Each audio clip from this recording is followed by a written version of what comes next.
ഒരു പരാജയത്തിന് ശേഷം അധികാരത്തിൽ തിരിച്ചെത്തിയ ട്രംപ് കുടിയേറ്റ വിരോധവും വ്യാപാര യുദ്ധവും മുമ്പത്തേക്കാൾ തീവ്രമായി നടപ്പാക്കുകയാണ്.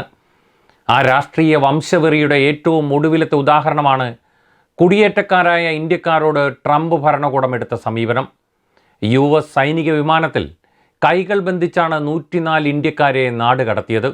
എന്നാൽ അതിനേക്കാൾ ഭീകരവും ഭയാനകവുമാണ് തങ്ങളുടെ പൗരന്മാരോടുള്ള ഇത്തരം പെരുമാറ്റത്തെ എതിർക്കാതെ അമേരിക്കയുടെ നടപടികൾക്ക് വഴങ്ങിക്കൊടുക്കുന്ന മോദി സർക്കാരിൻ്റെ ഭീരുത്വം. അന്താരാഷ്ട്ര നിയമങ്ങൾ പ്രകാരം തിരിച്ചയക്കുന്ന വ്യക്തികൾക്ക് നൽകേണ്ട മര്യാദയും ബഹുമാനവും ഒന്നും പാലിക്കാതെയാണ് US സൈനിക വിമാനം ഇന്ത്യയിൽ ഇറങ്ങിയത്. അതിന് അനുമതി നൽകിയത് അതിനേക്കാൾ വലിയ അടിമത്വം. മറ്റു രാജ്യങ്ങൾ ശക്തമായി പ്രതിഷേധിക്കുമ്പോൾ ഇന്ത്യൻ പ്രധാനമന്ത്രി ഇതുവരെയും പ്രതികരിച്ചിട്ടില്ല.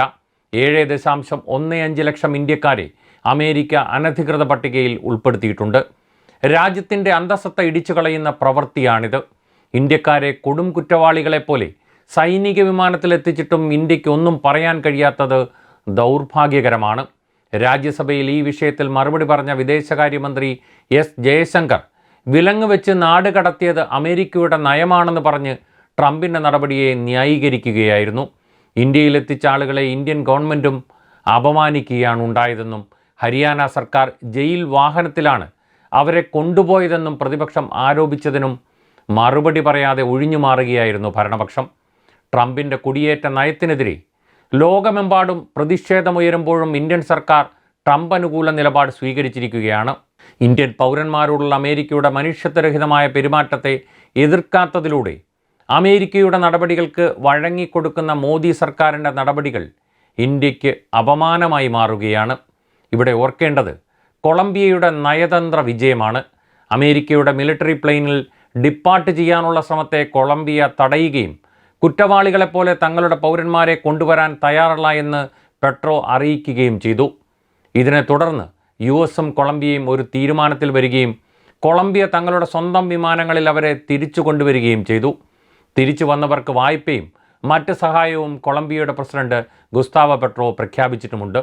നരേന്ദ്രമോദിയുടെ നയതന്ത്രം പരാജയപ്പെടുന്നത് ഇവിടെയാണ്. തൻ്റെ രാജ്യത്തെ പൗരന്മാരെ കുറ്റവാളികളെപ്പോലെ കൊണ്ടുവരാൻ സമ്മതിക്കില്ല എന്ന് പറഞ്ഞ ഗുസ്താവോ പെട്രോ സ്വന്തം രാജ്യത്തിൻ്റെ വിമാനങ്ങൾ അയച്ച് കൊളംബിയൻ പൗരന്മാരെ അന്തസ്സോടെ തിരിച്ചു കൊണ്ടുവന്നു.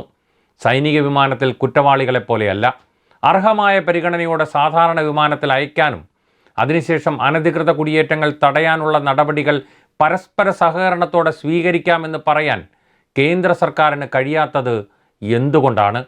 നയതന്ത്ര സൗഹൃദത്തിൽ നിന്ന് വിധേയത്വത്തിലേക്ക് ഇന്ത്യയെ ഇടിച്ചു വീഴ്ത്താൻ അമേരിക്ക നിരന്തരം ശ്രമിക്കുമ്പോഴും ഒരു പ്രതിരോധം നടത്താൻ പോലും നരേന്ദ്രമോദിയുടെ വിദേശ നയവ്യൂഹത്തിന് കഴിയുന്നില്ല.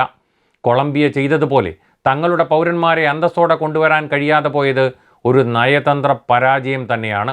എന്താണ് ട്രംപെന്നും എങ്ങനെയാണ് US താല്പര്യങ്ങൾ ഇന്ത്യക്ക് ദോഷമാകുന്നെന്നും മനസ്സിലാക്കാൻ സഹായിക്കുന്ന സംഭവങ്ങളാണ് ഇപ്പോൾ നടക്കുന്നത്.